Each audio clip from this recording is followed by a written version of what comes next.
Hello dear students. In today's assignment we will cover the chapter number 3 for unit test preparation of your geography 7th class. Fill in the blanks. Dash are the group of greenhouse gases used in refrigeration. कौन सी group of gases हैं green house की जो refrigeration में use होती हैं? That are chlorofluorocarbon CFCs, chlorofluorocarbons. Burning of wood release carbon dioxide. Burning of wood releases carbon dioxide. Dash used in many fertilizers in a greenhouse gas. Nitrous oxide. क्या use होता है? Nitrous oxide. To reduce global warming, replace incandescent bulbs with fluorescent bulbs. Global warming has resulted in melting of ice near the poles. Global warming की वजह से जो ice है वो melt हो रही है किसके करीब? पोल्स के, क्योंकि पोल्स पे सबसे ज़्यादा सर्दी होती है, तो वहाँ पर जो ग्लोबल वार्मिंग है उसके कारण जो आइस है वो मेल्ट होनी स्टार्ट हो गई है. Now tick the correct answers. Identify the green house gas from the given option. Green house gas कौन सी है? It is methane. From the given option it is methane. Greenhouse gases prevent release of heat in space. जो green house gases है वो उसका जो heat है वो space में नहीं छोड़ते, इसलिए उसका ग्रेविटेशनल फोर्स के कारण उसकी जो हीट है वो अर्थ में ही रह जाती है. How many oxygen atoms are present in ozone molecule. Ozone molecule में कितने ऑक्सीजन एटम्स हैं? 3, just 3. By how much will the global sea level rise every decade if Earth's temperature continue to rise? कितना सी level increase होता है हर 10 साल में अगर earth temperature है कंटिन्यूसली इंक्रीज़ होता जाए तो 2 to 10 सेंटीमीटर्स. विच गैस में be produced in intensive livestock farming. कौन सा गैस है जो इंटेंसिव लाइवस्टॉक फार्मिंग में होता है? That is methane. Again that is methane. Now match the following. अब मैच द फॉलोइंग में हमें क्या दिया हुआ है? On the one side they have given us term and on the next side they have given us description. CFC chlorofluorocarbon used in deodorant can. जो हम deodorant use करते हैं उसमें भी क्लोरोफ्लोरोकार्बन्स होते हैं. Now second is dumping grounds. Dumping grounds में क्या होता है? Can lead to production of carbon dioxide and methane. तो डंपिंग ग्राउंड्स की वजह से कार्बन डाइऑक्साइड प्रोड्यूस होता है और मीथेन प्रोड्यूस होता है. Now volcanic eruption. Volcanic eruption produce smoke, dust and gases in large quantity. आपको पता है जब भी वोल्केनो इरप्ट होता है तो उसमें से बहुत सारा स्मोक निकलता है, डस्ट निकलती है, गैसेज निकलती हैं बहुत ज़्यादा क्वांटिटी में. Now next is ozone layer. Ozone layer आपको पता है it protect the earth from ultraviolet rays emitted by the sun. ये एक शील्ड बनी होती है हमारी अर्थ के अराउंड जो कि हमें प्रोटेक्ट करता है from ultraviolet rays emitted by the sun. Now global warming. Global warming क्या क्या हो रही है? Melting of ice caps. हमने अभी पढ़ा है कि पोल्स पे जो आइस है वो मेल्ट हो रही है, so melting of ice caps. Now next is state whether the statement is true or false. First is bromofluorocarbons protect the ozone layer. This is false statement. Next is use of solar energy increase global warming. This is again false statement because अगर हम solar energy use करेंगे तो उससे क्या होगा? Global warming rather कम होगी, क्योंकि बहुत सारे हम जो हमें सोर्सेज यूज़ करते हैं हीट प्रोड्यूस करने के लिए, that emit many gases which will result in global warming. Rather, solar energy is very eco-friendly.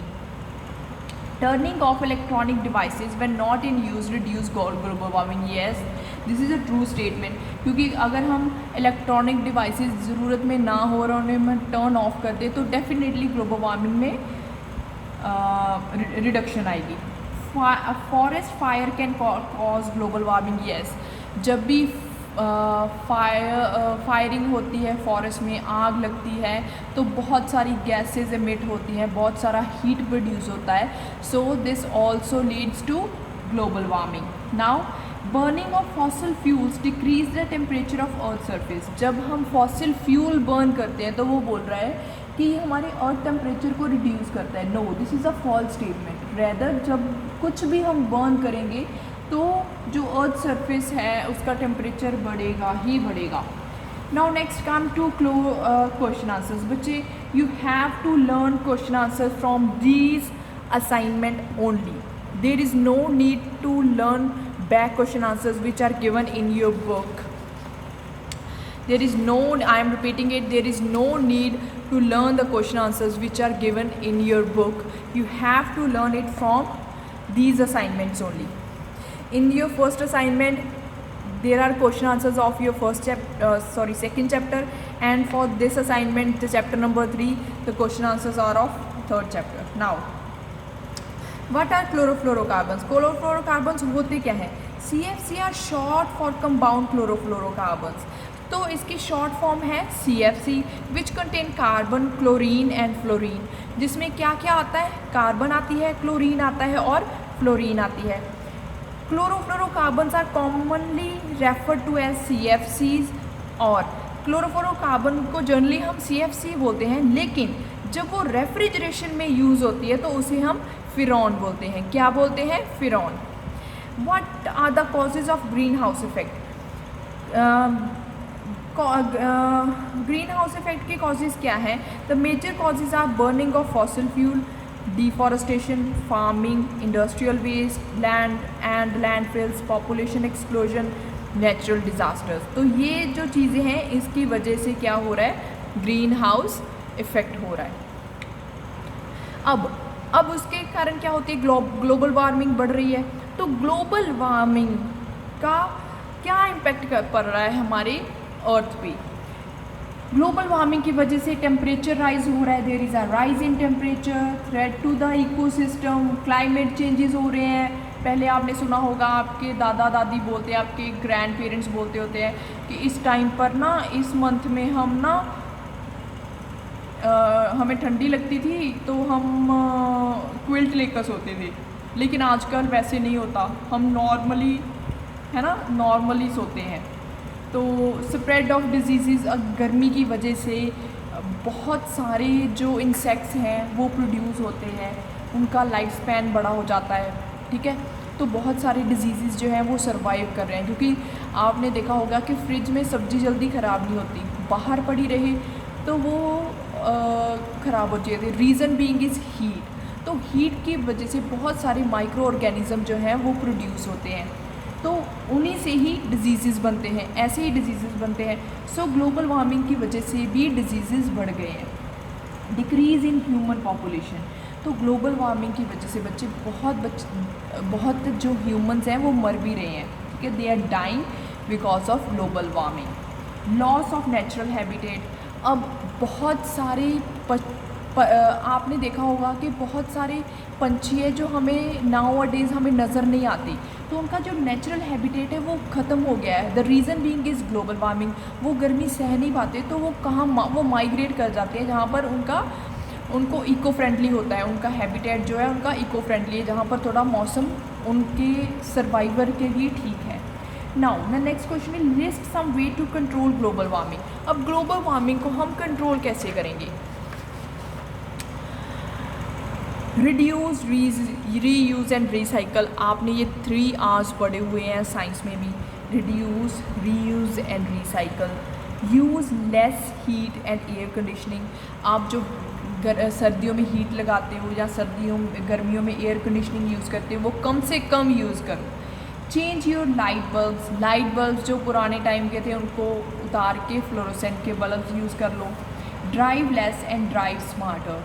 अब आप ड्राइव लेस करो मतलब साइकिलिंग कर लो. ठीक है, जो इको फ्रेंडली है, जिसमें कोई भी एमिशन नहीं होगी, है ना.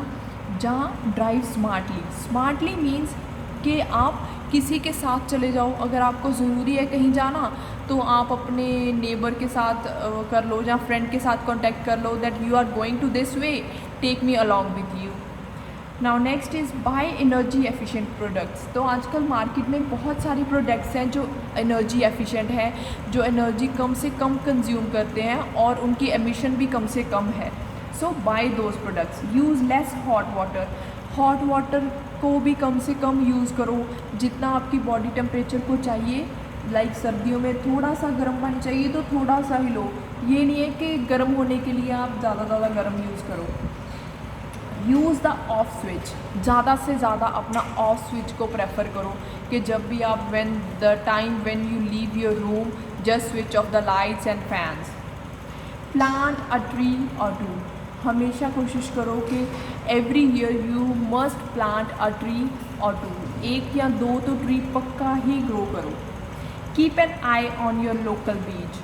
अपने लोकल बीच, कोई भी आपके घर के पास या आपकी लोकेशन के पास कोई भी बीच है उस पर ध्यान दो कि वहाँ पर कोई गंदगी तो नहीं फैला रहा, वो कुछ गंद तो नहीं फैला रहा। एनकरेज और अदर्स टू कंजर्व। तो खुद तो करना ही है, दूसरों को भी एनकरेज करना है कि we have to save our environment so as to reduce the global warming. So that's all for your today's assignment. All the best for your unit test preparation. I'm telling you again and again, you have to prepare from these two assignments only, that is for chapter number 2 and chapter number 3. There is no need to learn the back question answers which are given on your book. You have to learn the question answers which are given in the assignments only. Thank you.